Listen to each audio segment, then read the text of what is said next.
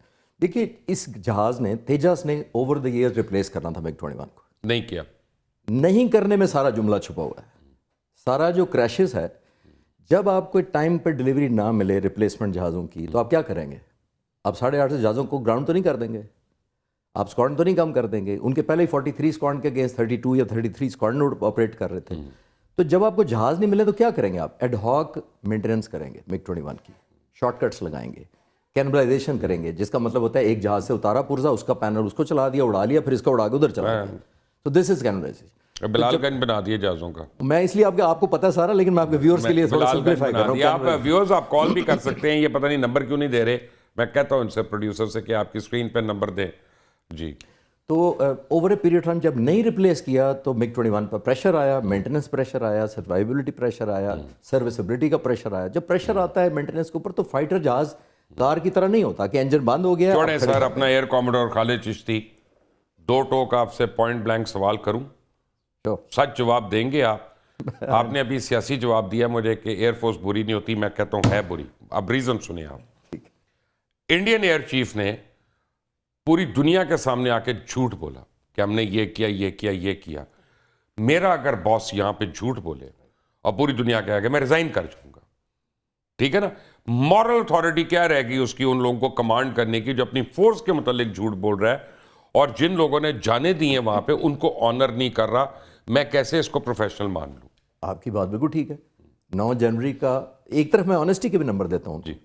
9 جنوری کو public seminar میں AP Singh air chief marshal صاحب نے, اس نے کہا کہ مجھے جہاز اور چاہیے تاکہ میں ریلیونٹ رہ سکوں, اور نے کہا HAL is not capable, اور دشمن پر اپنا خوف رکھ سکوں. ریلیونس اور خوف وہ دونوں ٹوٹ گئے مئی میں. مایوسی کا وہ عالم دیکھیں. اچھا ایک ایئر فورس چیف اگر ایسا ہوتا کہ چلو برداشت کر لیتا, 30 مئی, دوبارہ میں ڈیٹس اس لیے بتا رہا ہوں کہ لوگ ڈھونڈ سکیں, 30 مئی کو دوبارہ ایک تقریر کہتے ہیں, اور اس میں پھر کہا انہوں نے, اور کہا کیا کہ جب میں کانٹریکٹ سائن کر رہا ہوتا ہوں ایز ایئر فورس چیف کہہ رہے ہیں, تو مجھے پتا ہوتا ہے یہ ٹائم پہ ڈلیور نہیں ہونا. I mean look at the leak of faith system کے اندر, یا ایلیمنٹ آف بے بسی. میں پاک فضائی کوئٹہ سے کالر ہے ندیم. ندیم صاحب السلام علیکم. السلام علیکم سر. کیسے ہیں آپ؟ خیریت سے ہیں؟ میں آپ کا بہت بڑا, پہلے آپ بتائیں مودی ڈفر ہے نا؟ سر بہت بڑا ڈفر, بہت بڑا ڈفر ہے, بالکل ہے. بہت بڑا ڈفر ہے. ہاں آپ بتائیں. میں یہ سوال کرنا چاہتا ہوں کہ ان سے یہ پوچھا جائے کہ ہمارا جو JF-17 تھنڈر, یہ اس کے مقابلے میں ان کا کچھ بھی نہیں ہے. کیا مطلب کچھ بھی نہیں ہے؟ جو ان کا تیجس جہاز ہے یہ ہمارے JF, اچھا اس کے سامنے وہ کچھ بھی نہیں ہے. ٹھیک ہے, تھینک یو ندیم. کوئٹہ سے سوال ہے کہ جی وہ پرائیڈ میں کہہ رہے ہیں کہ بلاک 3 کے سامنے وہ کچھ بھی نہیں ہے. میں تو بالکل ایبسولوٹلی پرائڈ میں شامل ہوں آپ کے ساتھ. میں تو جو ایک ڈفرینٹ بات ہے, ایبسولوٹلی کوئی شک نہیں. میں پوری ڈاکومنٹری ابھی بنا رہا ہوں آج کل JF-17 تھنڈر پہ, بلاک 3 پہ. میں پورا دن ان پائلٹس کے گزار کے آیا تھا. ایک زبردست مشین ہے اور زبردست پائلٹس ہیں. میں تو ان کے آپریشن سن کے آیا تھا, جو وار پلان تھے وہ تو بعد میں مئی میں ہو گئے, میں مئی سے پہلے گیا تھا. تو میں خود دیکھ کر آیا ہوں ان کے جو اکوپمنٹ, اس خاص طور پہ بلاک 3 میں جو لگا ہوا ہے ماڈرنائزیشن. آئی مین مجھے بڑا رشک ہوا ان فائٹر پائلٹس پہ کہ یار میں کیوں اتنی جلدی ریٹائر ہو گیا. It is such a good machine, trust وردی. اور شکر کرے آپ ریٹائر ہو گئے, ورنہ آپ بھی اس ونگ کمانڈر کی طرح کے لیٹے ہوتے لمبے. اپنا نہیں مار سکتا نا اس عمر میں 8 جی, اپنا ختم ہو گئی بات. آپ اپنا, اللہ تعالیٰ نے ہر چیز کے لیے ایک عمر پیدا کی ہوتی ہے. انہوں نے اپنے پائلٹ کو جان بوجھ کے مروایا ہے. میں تو یہ کہہ رہا ہوں Indian government is responsible for that murder.